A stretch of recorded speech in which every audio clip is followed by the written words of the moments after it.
Hi friends எல்லோரும் எப்படி இருக்கீங்க? இன்றைக்கி வந்து டியூஸ்டே எங்கள் வீட்டில் நான் ஒரு மாவிலை கோலம் போட்டிருக்கேன். டியூஸ்டே அண்ட் ஃப்ரைடே மாவிலை கோலம் போட்டால் ரொம்ப விசேஷம்னு சொன்னாங்க. நீங்களும் போடுங்க உங்கள் வீட்டில். இதில் புள்ளி எவ்வளோ வைக்கணும்னு நான் இதில் போடலை, அதனால் சொல்கிறேன்.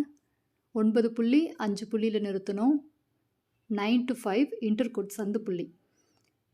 இந்த கோலம் பிடிச்சிருந்தா நீங்களும் உங்கள் வீட்டில் போடுங்க. லைக் பண்ணுங்கள், சப்ஸ்கிரைப் பண்ணுங்கள். தேங்க்ஸ் ஃபார் வாட்சிங். பாய்.